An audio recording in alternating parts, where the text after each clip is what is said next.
The moonlight barely cut through the thick fog, painting the abandoned house in shades of gray. Broken windows stared out like empty eye sockets, and the yard was a tangled mess of overgrown weeds and gnarled branches. A chill wind whispered through the trees, making them creak like old bones. This was the kind of place people told stories about, the kind of place you dared your friends to spend a night in. But I wasn't here on a dare. I was here because something pulled me here. Taking a deep breath, I hoisted myself up and through a shattered window frame. Shards of glass crunched under my boots as I landed inside. My flashlight beam cut a nervous path through the darkness, illuminating a world of decay. The air was thick with the smell of dust and damp earth. As I pulled my leg through, a flicker of movement outside caught my eye. For a split second, I thought I saw a pair of red glowing eyes watching from the shadows of the overgrown garden. I shook my head, telling myself it was just a trick of the light. An animal, perhaps. But the feeling of being watched didn't go away. It clung to me like the fog itself. I was in what looked like an entrance hallway. The wallpaper was peeling off in long, curling strips, revealing dark, stained plaster beneath. Dust motes danced in the cone of my flashlight like tiny, spectral insects. Old furniture was overturned, thrown about as if in a violent rage. The shadows here were wrong. They stretched and twisted in ways that defied the single light source from my hand, clinging to the corners of the room with an unnatural darkness. I swept my light across the hallway, my heart pounding a nervous rhythm against my ribs. I couldn't shake the feeling that I wasn't alone. With every step, I glanced over my shoulder, half expecting to see something there. And in the deepest corners, just at the edge of my vision, I thought I saw them. Shadowy figures, barely distinguishable from the darkness they inhabited, their forms shifting and uncertain. The only thing clear was their eyes, pairs of glowing red embers that seemed to track my every move. They weren't just shadows. They were watching, waiting. My light found a doorway leading into what must have been the living room. The furniture here was covered in dusty white sheets, making them look like a gathering of silent, lumpy ghosts. A thick, low-lying fog swirled around my ankles, cold and damp. I walked toward one of the large windows, hoping to find another way out, a way to escape this suffocating atmosphere. But when I got closer, my blood ran cold. The view outside wasn't the overgrown yard I had just climbed through.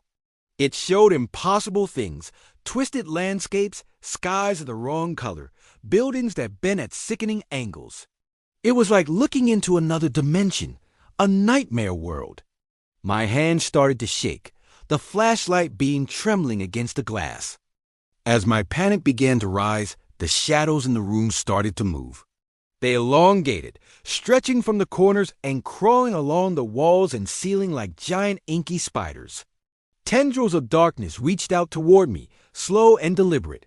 The air filled with faint whispers, too quiet to make out the words, but the malevolent intent was clear. I could hear distant footsteps, a slow, heavy tread that seemed to be coming from everywhere at once. The very fabric of the room seemed to flicker, a subtle visual glitch that made my stomach lurch.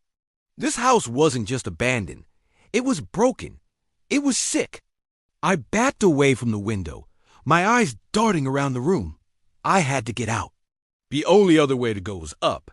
A grand, decaying staircase stood at the far end of the hall, leading into the oppressive darkness of the second floor. Each step I took toward it felt like a mile. The wood groaned and creaked under my weight, the sound echoing loudly in the unnatural silence. I placed my foot on the first step, then the second, pausing to listen. The whispers grew louder, accompanied by new sounds from above, a soft scratching, a faint guttural growl. As I climbed, I saw them. Shadowy hands, long and thin, briefly emerged from between the banisters, grasping at the air where I had just been. More shapes crawled up the walls beside me, their red eyes glowing intensely in the dark. They were following me, hurting me. Reaching the top of the stairs, I found myself in another long hallway. This one was lined with doors, at least a dozen of them. Some were shut tight, while others were slightly ajar, revealing flickers of strange light and glimpses of dark, moving shapes within. The whispers were a constant chorus now, seeming to come from behind every door. Which one to choose? They all felt like traps. I picked one at random, the one that seemed the quietest, and pushed it open cautiously. As I did, silhouettes shifted behind the other doors, their movements synchronized and intelligent. The tension was unbearable. The very perspective of the hallway seemed to warp and distort, the walls suddenly bending, the floor feeling unsteady beneath my feet. The fog was thicker up here, obscuring the far end of the hall in a gray haze. I moved down the corridor, past the silent, watching doors, my breath coming in ragged gasps. My destination was a large set of double doors at the very end. It felt like the heart of this place, the source of the corruption. As I got closer, the walls and ceiling began to visibly warp, undulating like they were breathing. The mist on the floor was so thick now, it was like wading through a cold, ethereal river. I pushed the doors open and stepped inside the main room. My flashlight beam trembled violently, barely able to cut through the oppressive gloom. This had to be it. There had to be an exit. I searched desperately, my light sweeping over scenes of pure nightmare. The demons were clearer here, no longer hiding in the deep shadows. They crouched in the corners, their forms more solid, their muscular limbs tensed as if ready to pounce.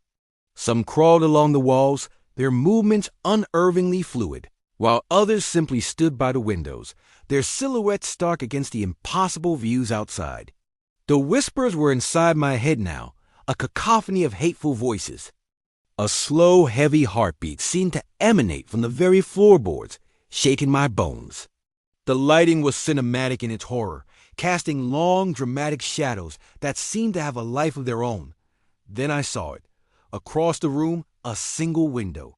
It looked normal. It showed the moonlit, foggy yard outside. The real yard. Hope surged through me, a desperate, frantic energy. This was it. This was my escape. I scrambled toward it, stumbling over unseen obstacles on the floor. I reached the window, my hands fumbling for the latch. But as my fingers touched the frame, it began to twist. The wood warped and bent into impossible geometric shapes, the glass cracking and reforming into a grotesque mosaic. The view of the yard dissolved, replaced by a swirling vortex of pure darkness. Shadows reached out from the twisted frame, grasping for me.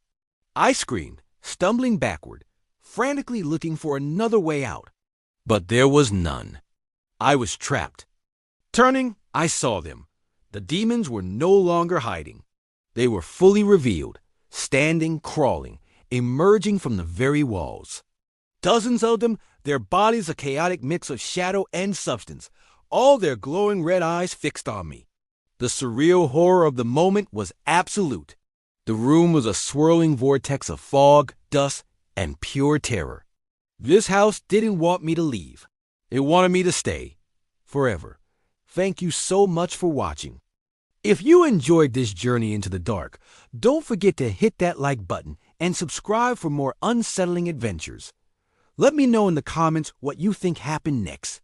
Until next time, stay safe and be careful what doors you open.